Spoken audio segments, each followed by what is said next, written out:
తమిళనాడులో విజయ్ ప్రభుత్వం ఏర్పడబోతుంది. Magic figure తో ఎలాగోలాగా విజయం సాధించారు.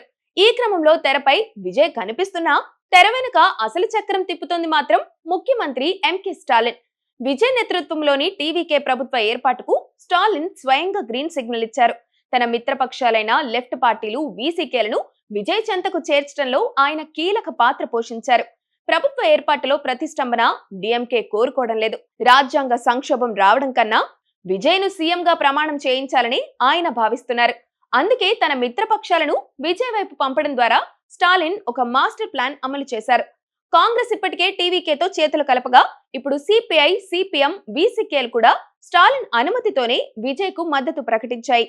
దీనివల్ల విజయ్ ప్రభుత్వం మనుగడ సాగించాలన్నా, కీలక నిర్ణయాలు తీసుకోవాలన్నా స్టాలిన్ కనుసన్నలలో ఉండే మిత్రపక్షాల మద్దతు అనివార్యం. అంటే సాంకేతికంగా ప్రభుత్వం విజయ్ది అయినా దాని రిమోట్ కంట్రోల్ మాత్రం స్టాలిన్ చేతుల్లోనే ఉన్నట్టు స్పష్టమవుతుంది. ఈ వ్యూహం వెనుక ప్రధాన కారణం శత్రువుకు శత్రువు మిత్రుడు అనే సూత్రమే. అన్నా డిఎంకే లేదా బీజేపీ వంటి పార్టీలు పుంజుకోకుండా ఉండాలంటే విజయ్ను ముఖ్యమంత్రిని చేయడం ద్వారా ప్రతిపక్ష ఓటు బ్యాంకును చీల్చవచ్చని స్టాలిన్ భావిస్తున్నారు. అదే సమయంలో తన మిత్రపక్షాలను విజయ్ ప్రభుత్వంలో ఉంచడం ద్వారా అటు విజయ్ను నియంత్రించవచ్చు, ఇటు తన కూటమిని చెక్కు చెదరకుండా కాపాడుకోవచ్చని డిఎంకే భావిస్తుంది. మొత్తానికి విజయ్ ముఖ్యమంత్రి పీఠాన్ని అధిష్ఠించడం వెనుక స్టాలిన్ మౌన సమ్మతి ఒక రక్షణ కవచంలా పనిచేస్తుంది.